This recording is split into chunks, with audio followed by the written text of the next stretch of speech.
The strategy of a sorcerer. Don Juan was at Don Gennaro's house when I got there in the late morning.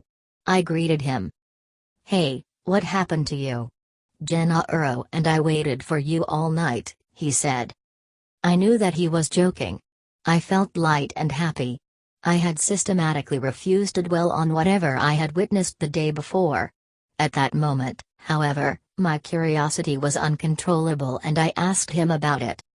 "Oh, that was a simple demonstration of all the things that you should know before you get the sorcerer's explanation," he said.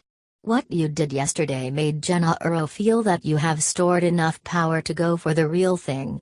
You have obviously followed his suggestions. Yesterday you let the wings of your perception unfold. You were stiff but you still perceived all the comings and goings of the Nagual, in other words, you saw. You also confirmed something which at this time is even more important than seeing, and that was the fact that you can now place your unwavering attention on the Nagual. And that's what will decide the outcome of the last issue, the sorcerer's explanation. Pablito and you will go into it at the same time. It is a gift of power to be accompanied by such a fine warrior." That seemed to be all he wanted to say. After a while I asked about Don Gennaro. "He's around," he said. "He went into the bushes to make the mountains tremble." I heard at that moment a distant rumble, like muffled thunder. Don Juan looked at me and laughed. He made me sit down and asked if I had eaten. I had, so he handed me my notebook and led me to Don Gennaro's favorite spot, a large rock on the west side of the house, overlooking a deep ravine. "Now is when I need your total attention," Don Juan said. "Attention in the sense that warriors understand attention, a true pause, in order to allow the sorcerer's explanation to fully soak through you. We are at the end of our task, all the necessary instruction has been given to you and now you must stop, look back, and reconsider your steps. Sorcerers say that this is the only way to consolidate one's gains. I definitely would have preferred to tell you all this at your own place of power, but Gennaro is your benefactor and his spot may be more beneficial to you in an instance like this." What he was referring to as my place of power was a hilltop in the desert of northern Mexico, which he had shown me years before and had given to me as my own. "Should I just listen to you without taking notes?" I asked. "This is indeed a tricky maneuver," he said. "On the one hand, I need your total attention, and on the other, you need to be calm and self-assured. The only way for you to be at ease is to write, so this is the time to bring forth all your personal power and fulfill this impossible task of being yourself without being yourself." He slapped his thigh and laughed. "I've already told you that I am in charge of your tonal and that Gennaro is in charge of your Nagual," he went on. "It has been my duty to help you in every matter concerning your tonal and everything that I've done with you or to you was done to accomplish one single task, the task of cleaning and reordering your island of the tonal. That's my job as your teacher. Gennaro's task as your benefactor is to give you undeniable demonstrations of the Nagual and to show how to get to it." "What do you mean by cleaning and reordering the island of the tonal?" I asked. "I mean the total change which I've been telling you about from the first day we met," he said. "I've told you countless times that a most drastic change was needed if you wanted to succeed in the path of knowledge. That change is not a change of mood, or attitude, or outlook, that change entails the transformation of the island of the tonal. You have accomplished that task." "Do you think that I've changed?" I asked. He hesitated and then laughed loudly. "You are as idiotic as ever," he said. "And yet you're not the same. See what I mean?" He mocked my taking notes and said that he missed Don Gennaro, who would have enjoyed the absurdity of my writing down the sorcerer's explanation. At this precise point a teacher would usually say to his disciple that they have arrived at a final crossroad, he continued. To say such a thing is misleading, though. In my opinion there is no final crossroad, no final step to anything. And since there is no final step to anything, there shouldn't be any secrecy about any part of our lot as luminous beings. Personal power decides who can or who cannot profit by a revelation. My experiences with my fellow men have proven to me that very, very few of them would be willing to listen, and of those few who listen, even fewer would be willing to act on what they have listened to, and of those who are willing to act, even fewer have enough personal power to profit by their acts. So, the matter of secrecy about the sorcerer's explanation boils down to a routine, perhaps a routine as empty as any other routine. At any rate, you know now about the tonal and the nagual, which are the core of the sorcerer's explanation. To know about them seems to be quite harmless. We are sitting here, talking innocently about them as if they were just an ordinary topic of conversation. You are calmly writing as you've done for years. The scenery around us is a picture of calmness. It is early afternoon, the day is beautiful, the mountains around us have made a protective cocoon for us. One doesn't have to be a sorcerer to realize that this place, which speaks of Jenna Uro's power and impeccability, is the most appropriate background for opening the door, for that is what I'm doing today, opening the door for you. But before we venture beyond this point, a fair warning is required. A teacher is supposed to speak in earnest terms and warn his disciple that the harmlessness and placidity of this moment are a mirage, that there is a bottomless abyss in front of him, and that once the door opens there is no way to close it again. He paused for a moment. I felt light and happy. From Don Jenna Uro's place of predilection I had a breathtaking view. Don Juan was right, the day and the scenery were more than beautiful. I wanted to worry about his admonitions and warnings, but somehow the tranquility around me screened out all my attempts, and I found myself hoping that perhaps he was speaking only of metaphorical dangers. Don Juan suddenly began to talk again. The years of hard training are only a preparation for the warrior's devastating encounter with. He paused again, looked at me with squinting eyes, and chuckled. With whatever lies out there, beyond this point, he said. I asked him to explain his ominous statements. The sorcerer's explanation, which doesn't seem like an explanation at all, is lethal, he said. It seems harmless and charming, but as soon as the warrior opens himself to it, it delivers a blow that no one can parry. He broke into a loud laugh. So, be prepared for the worst, don't hurry or panic, he proceeded. You don't have any time, and yet you're surrounded by eternity. What a paradox for your reason. Don Juan stood up. He wiped off the debris on a smooth bowl-like depression and sat there comfortably, with his back against the rock, facing the northwest. He indicated another place for me where I too could sit comfortably. I was to his left, also facing the northwest. The rock was warm and gave me a feeling of serenity, of protection. It was a mild day, a soft wind made the heat of the afternoon sun very pleasant. I took off my hat, but Don Juan insisted that I should wear it. You're now facing in the direction of your own place of power, he said. That is a prop that may protect you. Today you need all the props you can use. Your hat may be another one of them.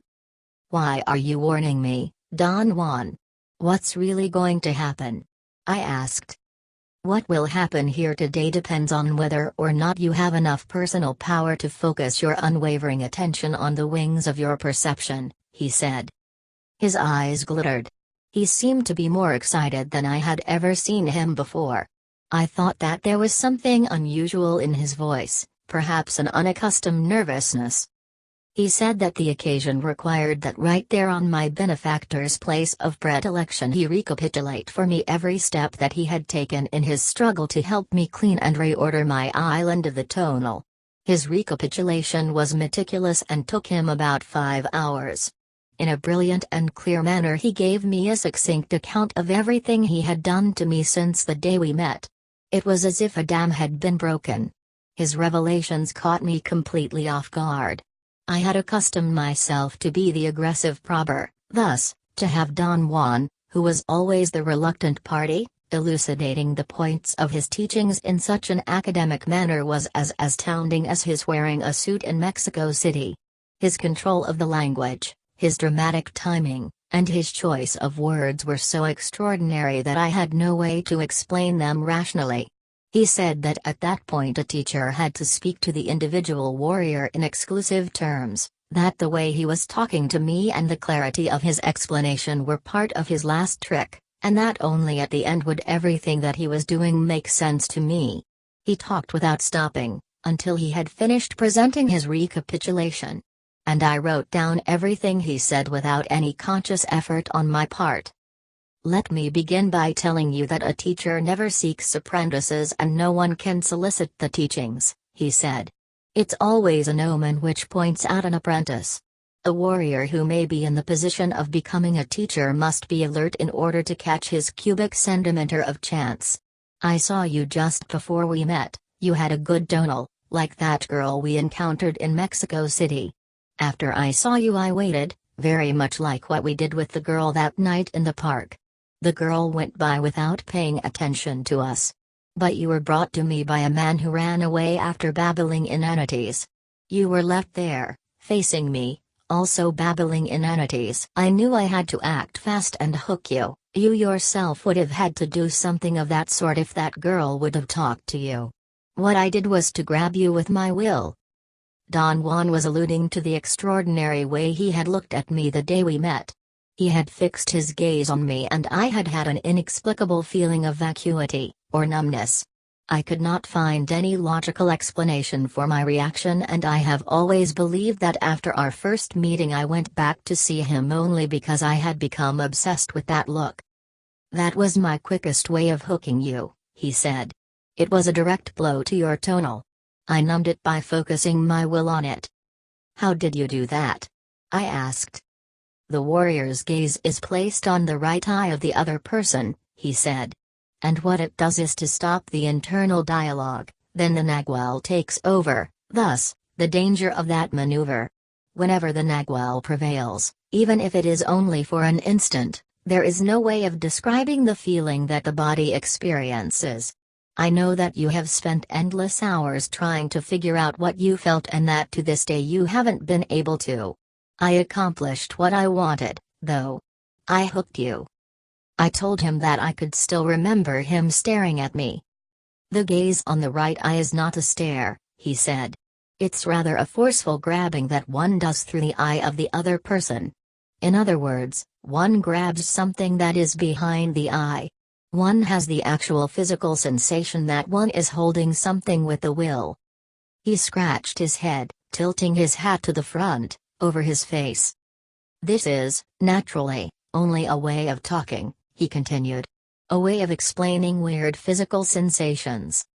He ordered me to stop writing and look at him. He said that he was going to grab my tonal gently with his will. The sensation I experienced was a repetition of what I had felt on that first day we had met and on other occasions when Don Juan had made me feel that his eyes were actually touching me, in a physical sense. But, how do you make me feel you're touching me, Don Juan? What do you actually do? I asked. There's no way of exactly describing what one does, he said. Something snaps forward from someplace below the stomach, that something has direction and can be focused on anything. I again felt something like soft tweezers clasping some undefined part of me. It works only when the warrior learns to focus his will, Don Juan explained after he moved his eyes away. There's no way of practicing it, therefore I have not recommended or encouraged its use. At a given moment in the life of a warrior it simply happens. No one knows how. He remained quiet for a while. I felt extremely apprehensive. Don Juan suddenly began to speak again. The secret is in the left eye, he said. As a warrior progresses on the path of knowledge, his left eye can clasp anything. Usually the left eye of a warrior has a strange appearance, sometimes it becomes permanently crossed, or it becomes smaller than the other, or larger, or different in some way. He glanced at me and in a joking manner pretended to examine my left eye. He shook his head in mock disapproval and chuckled. Once the apprentice has been hooked, the instruction begins, he continued. The first act of a teacher is to introduce the idea that the world we think we see is only a view, a description of the world. Every effort of a teacher is geared to prove this point to his apprentice. But accepting it seems to be one of the hardest things one can do. We are complacently caught in our particular view of the world, which compels us to feel and act as if we knew everything about the world. A teacher, from the very first act he performs, aims at stopping that view. Sorcerers call it stopping the internal dialogue, and they are convinced that it is the single most important technique that an apprentice can learn. In order to stop the view of the world which one has held since the cradle, it is not enough to just wish or make a resolution. One needs a practical task, that practical task's called the right way of walking. It seems harmless and nonsensical. As everything else which has power in itself or by itself, the right way of walking does not attract attention. You understood it and regarded it, at least for several years, as a curious way of behaving. It didn't dawn on you until very recently that that was the most effective way to stop your internal dialogue. How does the right way of walking stop the internal dialogue? I asked. Walking in that specific manner saturates the tonal, he said. It floods it. You see, the attention of the tonal has to be placed on its creations. In fact, it is that attention that creates the order of the world in the first place, so, the tonal must be attentive to the elements of its world in order to maintain it, and must, above all, uphold the view of the world as internal dialogue. He said that the right way of walking was a subterfuge. The warrior, first by curling his fingers, drew attention to the arms, and then by looking, without focusing his eyes, at any point directly in front of him on the arc that started at the tip of his feet and ended above the horizon, he literally flooded his tonal with information. The tonal, without its one-to-one relation with the elements of its description, was incapable of talking to itself, and thus one became silent.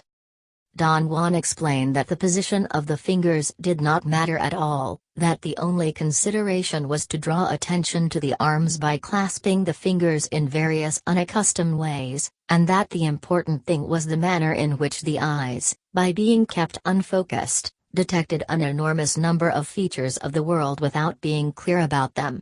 He added that the eyes in that state were capable of picking out details which were too fleeting for normal vision. Together with the right way of walking, Don Juan went on, a teacher must teach his apprentice another possibility, which is even more subtle, the possibility of acting without believing, without expecting rewards, acting just for the hell of it. I wouldn't be exaggerating if I told you that the success of a teacher's enterprise depends on how well and how harmoniously he guides his apprentice in this specific respect. I told Don Juan that I did not remember him ever discussing acting just for the hell of it as a particular technique. All I could recollect were his constant but loose comments about it. He laughed and said that his maneuver had been so subtle that it had bypassed me to that day. He then reminded me of all the nonsensical joking tasks that he used to give me every time I had been at his house. Absurd chores such as arranging firewood in patterns, encircling his house with an unbroken chain of concentric circles drawn in the dirt with my finger, sweeping debris from one place to another, and so forth. The tasks also included acts that I had to perform by myself at home, such as wearing a black cap, or tying my left shoe first, or fastening my belt from right to left. The reason I had never taken them in any other vein except as jokes was that he would invariably tell me to forget about them after I had established them as regular routines. As he recapitulated all the tasks he had given me, I realized that by making me perform senseless routines he had indeed implanted in me the idea of acting without really expecting anything in return. Stopping the internal dialogue is, however, the key to the sorcerer's world, he said. The rest of the activities are only props, all they do is accelerate the effect of stopping the internal dialogue. He said that there were two major activities or techniques used to accelerate the stopping of the internal dialogue, erasing personal history and dreaming. He reminded me that during the early stages of my apprenticeship he had given me a number of specific methods for changing my personality. I had recorded them in my notes and had forgotten about them for years until I realized their importance. IHO's specific methods seemed at first to be highly idiosyncratic devices to coerce me into modifying my behavior. He explained that the art of a teacher was to deviate the apprentice's attention from the main issues. A poignant example of that art was the fact that I had not realized until that day that he had actually tricked me into learning a most crucial point: to act without expecting rewards. He said that in line with that rationale he had rallied my interest around the idea of seeing, which, properly understood, was the act of dealing directly with the Nagwal, an act that was an unavoidable end result of the teachings but an unattainable task as a task per se. What was the point of tricking me that way? I asked. Sorcerers are convinced that all of us are a bunch of nincompoops, he said. We can never relinquish our crummy control voluntarily, thus we have to be tricked. His contention was that by making me focus my attention on a pseudo-task, learning to see, he had successfully accomplished two things. First, he had outlined the direct encounter with the Nagwal, without mentioning it, and second, he had tricked me into considering the real issues of his teachings as inconsequential affairs. Erasing personal history and dreaming were never as important to me as seeing. I regarded them as very entertaining activities. I even thought that they were the practices for which I had the greatest facility. Greatest facility, he said mockingly when he heard my comments. A teacher must not leave anything to chance. I've told you that you were correct in feeling that you were being tricked. The problem was that you were convinced that that tricking was directed at fooling your reason. For me, tricking meant to distract your attention, or to trap it as the case required. He looked at me with squinting eyes and pointed all around us with a sweeping gesture of his arm. The secret of all this is one's attention, he said. What do you mean, Don Juan? All of this exists only because of our attention. This very rock where we're sitting is a rock because we have been forced to give our attention to it as a rock. I wanted him to explain that idea. He laughed and raised an accusing finger at me. This is a recapitulation, he said. We'll get to that later. He asserted that because of his decoy maneuver I became interested in erasing personal history and dreaming. He said that the effects of those two techniques were ultimately devastating if they were exercised in their totality, and that then his concern was the concern of every teacher, not to let his apprentice do anything that would plunge him into aberration and morbidity. Erasing personal history and dreaming should only be a help, he said. What any apprentice needs to buffer him is temperance and strength. That's why a teacher introduces the warrior's way, or living like a warrior. This is the glue that joins together everything in a sorcerer's world. Bit by bit a teacher must forge and develop it. Without the sturdiness and level-headedness of the warrior's way there is no possibility of withstanding the path of knowledge. Don Juan said that learning the warrior's way was an instance when the apprentice's attention had to be trapped rather than deviated, and that he had trapped my attention by pushing me out of my ordinary circumstances every time I had gone to see him. Our roaming around the desert and the mountains had been the means to accomplish that. The maneuver of altering the context of my ordinary world by taking me for hikes and hunting was another instance of his system that had bypassed me. Context disarrangement meant that I did not know the ropes and my attention had to be focused on everything Don Juan did. What a trick. He said and laughed. I laughed with awe. I had never realized that he was so aware. He then enumerated his steps in guiding and trapping my attention. When he had finished his account he added that a teacher had to take into consideration the personality of the apprentice, and that in my case he had to be careful because I was violent and would have thought nothing of killing myself out of despair. What a preposterous fellow you are, Don Juan, I said in jest, and he exploded in a giant laugh. He explained that in order to help erase personal history 3 other techniques were taught. They were, losing self-importance, assuming responsibility, and using death as an advisor. The idea was that, without the beneficial effect of those 3 techniques, erasing personal history would involve the apprentice in being shifty, evasive and unnecessarily dubious about himself and his actions. Don Juan asked me to tell him what had been the most natural reaction I had had in moments of stress, frustration and disappointment before I became an apprentice. He said that his own reaction had been wrath. I told him that mine had been self-pity. Although you're not aware of it, you had to work your head off to make that feeling a natural one, he said. By now there is no way for you to recollect the immense effort that you needed to establish self-pity as a feature of your island. Self-pity bore witness to everything you did. It was just at your fingertips, ready to advise you.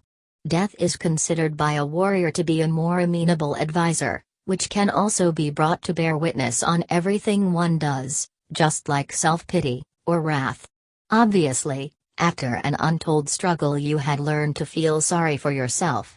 But you can also learn, in the same way, to feel your impending end, and thus you can learn to have the idea of your death at your fingertips. As an advisor, self-pity is nothing in comparison to death. Don Juan pointed out then that there was seemingly a contradiction in the idea of change. On the one hand, the sorcerer's world called for a drastic transformation, and on the other, the sorcerer's explanation said that the island of the tonal was complete and not a single element of it could be removed. Change, then, did not mean obliterating anything but rather altering the use assigned to those elements. Take self-pity for instance, he said. There is no way to get rid of it for good. It has a definite place and character in your island, a definite facade which is recognizable. Thus, every time the occasion arises, self-pity becomes active. It has history. If you then change the facade of self-pity, you would have shifted its place of prominence. I asked him to explain the meaning of his metaphors, especially the idea of changing facades. I understood it as perhaps the act of more than one role at the same time. One changes the facade by altering the use of the elements of the island, he replied. Take self-pity again. It was useful to you because you either felt important and deserving of better conditions, better treatment, or because you were unwilling to assume responsibility for the acts that brought you to the state that elicited self-pity, or because you were incapable of bringing the idea of your impending death to witness your acts and advise you.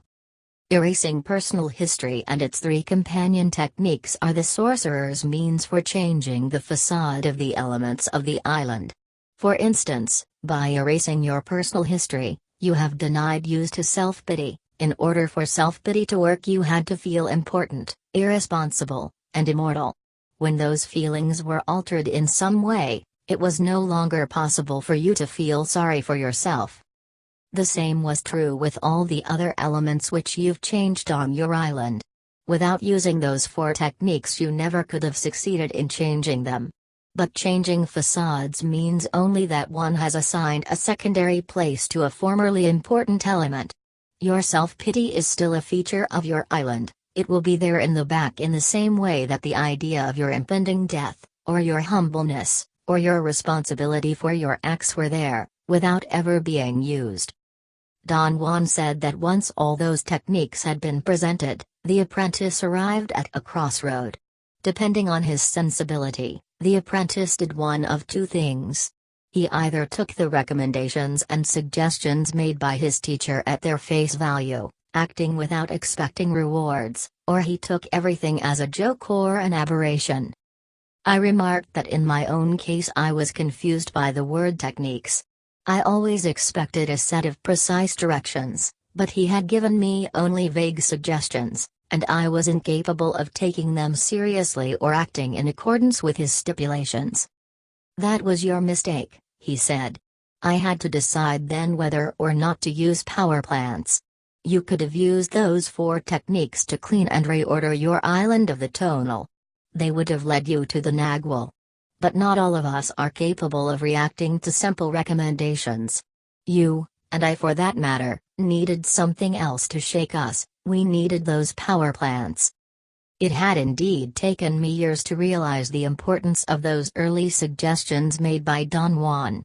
The extraordinary effect that psychotropic plants had had on me was what gave me the bias that their use was the key feature of the teachings. I held on to that conviction, and it was only in the later years of my apprenticeship that I realized that the meaningful transformations and findings of sorcerers were always done in states of sober consciousness. What would have happened if I had taken your recommendations seriously? I asked. You would have gotten to the Nagwell, he replied. But would I have gotten to the Nagwell without a benefactor? Power provides according to your impeccability, he said. If you had seriously used those 4 techniques, you would have stored enough personal power to find a benefactor. You would have been impeccable and power would have opened all the necessary avenues. That is the rule. Why didn't you give me more time? I asked. You had all the time you needed, he said. Power showed me the way. One night I gave you a riddle to work out. You had to find your beneficial spot in front of the door of my house. That night you performed marvelously under pressure, and in the morning you fell asleep over a very special rock that I had put there. Power showed me that you had to be pushed mercilessly or you wouldn't do a thing. Did the power plants help me? I asked. Certainly, he said. They opened you up by stopping your view of the world. In this respect, power plants have the same effect on the tonal as the right way of walking. Both flood it with information and force the internal dialogue to come to a stop. The plants are excellent for that, but very costly. They cause untold damage to the body. This is their drawback, especially with the devil's weed. If you knew that they were so dangerous, why did you give me so many of them, so many times? I asked. He assured me that the details of the procedure were decided by power itself. He said that although the teachings were supposed to cover the same issues with all apprentices, the order was different for each one, and that he had gotten repeated indications that I needed a great deal of coercion in order to bother with anything. I was dealing with a sassy immortal being that had no respect for his life or his death, he said, laughing. I brought up the fact that he had described and discussed those plants in terms of anthropomorphic qualities. His references to them were always as if the plants had personalities. He replied that that was a prescribed means for deviating the apprentice's attention away from the real issue, which was stopping the internal dialogue. If they are used only to stop the internal dialogue, what's their connection with the ally? I asked. That's a difficult point to explain, he said. Those plants lead the apprentice directly to the Nagwal, and the ally is an aspect of it. We function at the center reason exclusively, regardless of who we are or where we come from. Reason can naturally account in one way or another for everything that happens within its view of the world. The ally is something which is outside of that view, outside the realm of reason. It can be witnessed only at the center of will at times when our ordinary view has stopped, therefore it is properly the Nagwal. Sorcerers, however, can learn to perceive the ally in a most intricate way, and in doing so they get too deeply immersed in a new view. So, in order to protect you from that fate, I did not emphasize the ally as sorcerers usually do. Sorcerers have learned after generations of using power plants to account in their views for everything that is accountable about them. I would say that sorcerers, by using their will, have succeeded in enlarging their views of the world. My teacher and benefactor were the clearest examples of that. They were men of great power, but they were not men of knowledge. They never broke the bounds of their enormous views and thus never arrived at the totality of themselves, yet they knew about it. It wasn't that they lived aberrant lives, claiming things beyond their reach. They knew that they had missed the boat and that only at their death would the total mystery be revealed to them. Sorcery had given them only a glimpse but never the real means to get to that evasive totality of oneself. I gave you enough of the sorcerer's view without letting you get hooked by it. I said that only if one pits two views against each other can one weasel between them to arrive at the real world. I meant that one can arrive at the totality of oneself only when one fully understands that the world is merely a view, regardless of whether that view belongs to an ordinary man or to a sorcerer. Here is where I varied from the tradition. After a lifelong struggle, I know that what matters is not to learn a new description but to arrive at the totality of oneself. One should get to the Nagwal without maligning the tonal, And above all, without injuring one's body. You took those plants following the exact steps I followed myself. The only difference was that instead of plunging you into them, I stopped when I judged that you had stored enough views of the Nagwal. That is the reason why I never wanted to discuss your encounters with power plants, or let you talk obsessively about them. There was no point in elaborating about the unspeakable. Those were true excursions into the Nagwal, the unknown. I mentioned that my need to talk about my perceptions under the influence of psychotropic plants was due to an interest in elucidating a hypothesis of my own. I was convinced that with the aid of such plants he had provided me with memories of inconceivable ways of perceiving. Those memories, which at the time I experienced them may have seemed idiosyncratic and disconnected from anything meaningful, were later assembled into units of meaning. I knew that Don Juan had artfully guided me each time, and that any assembling of meaning was made under his guidance. I don't want to emphasize those events, or explain them, he said dryly. The act of dwelling on explanations will put us right back where we don't want to be, that is, we'll be thrown back into a view of the world, this time a much larger view. Don Juan said that after the apprentice's internal dialogue has been stopped by the effect of power plants, an unavoidable impasse develops. The apprentice begins to have second thoughts about his whole apprenticeship. In Don Juan's opinion, even the most willing apprentice at that point would suffer a serious loss of interest. Power plants shake the tonal and threaten the solidity of the whole island, he said. It is at this time that the apprentice retreats, and wisely so. He wants to get out of the whole mess. It is also at this time that the teacher sets up his most artful trap, the worthy opponent. This trap has two purposes. First, it enables the teacher to hold his apprentice, and second, it enables the apprentice to have a point of reference for further use. The trap is a maneuver that brings forth a worthy opponent into the arena. Without the aid of a worthy opponent, who's not really an enemy but a thoroughly dedicated adversary, the apprentice has no possibility of continuing on the path of knowledge. The best of men would quit at this point if it were left up to them to decide. I brought to you as a worthy opponent the finest warrior one can find, La Catalina. Don Juan was talking about a time, years before, when he had led me into a long-range battle with an Indian sorceress. I put you in bodily contact with her, he proceeded. I chose a woman because you trust women. To disarrange that trust was very difficult for her. She confessed to me years later that she would have liked to quit, because she liked you. But she's a great warrior, and in spite of her feelings she nearly blasted you off the planet. She disarranged your tonal so intensely that it was never the same again. She actually changed features on the face of your island so deeply that her axe sent you into another realm. One may say that she could have become your benefactor herself, had it not been that you were not cut out to be a sorcerer like she is. There was something amiss between you two. You were incapable of being afraid of her. You nearly lost your marbles one night when she accosted you, but in spite of that you were attracted to her. She was a desirable woman to you no matter how scared you were. She knew that. I caught you one day in town looking at her, shaking in your boots with fear and yet drooling at her. Because of the acts of a worthy opponent, then, an apprentice can be either blasted to pieces or changed radically. La Catalina's actions with you, since they did not kill you not because she did not try hard enough but because you were adorable, had a beneficial effect on you, and also provided you with a decision. The teacher uses the worthy opponent to force the apprentice into the choice of his life. The apprentice must choose between the warrior's world and his ordinary world. But no decision is possible unless the apprentice understands the choice, thus a teacher must have a thoroughly patient and understanding attitude and must lead his man with a sure hand to that choice, and above all he must make sure that his apprentice chooses the world and the life of a warrior. I accomplished this by asking you to help me overcome La Catalina.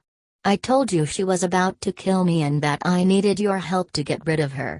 I gave you fair warning about the consequences of your choice and plenty of time to decide whether or not to make it. I clearly remembered that Don Juan had set me loose that day. He told me that if I did not want to help him, I was free to leave and never come back. I felt at that moment that I was at liberty to choose my own course and had no further obligation to him. I left his house and drove away with a mixture of sadness and happiness. I was sad to leave Don Juan, and yet I was happy to be through with all his disconcerting activities. I thought of Los Angeles and my friends and all the routines of my daily life which were waiting for me, those little routines that had always given me so much pleasure. For a while I felt euphoric. The weirdness of Don Juan and his life was behind me and I was free. My happy mood did not last long, however. My desire to leave Don Juan's world was untenable. My routines had lost their power. I tried to think of something I wanted to do in Los Angeles, but there was nothing. Don Juan had once told me that I was afraid of people and had learned to defend myself by not wanting anything. He said that not wanting anything was a warrior's finest attainment. In my stupidity, however, I had enlarged the sensation of not wanting anything and made it lapse into not liking anything. Thus, my life was boring and empty. He was right, and as I zoomed north on the highway, the full impact of my own unsuspected madness finally hit me. I began to realize the scope of my choice. I was actually leaving a magical world of continual renewal for my soft, boring life in Los Angeles. I began to recollect my empty days. I remembered one Sunday in particular. I had felt restless all day with nothing to do. No friends had come to visit me. No one had invited me to a party. The people I wanted to see were not home, and worst of all, I had seen all the movies in town. In the late afternoon, in ultimate despair, I searched the list of movies again and found one I had never wanted to see. It was being shown in a town 35 miles away. I went to see it, and hated it, but even that was better than having nothing to do.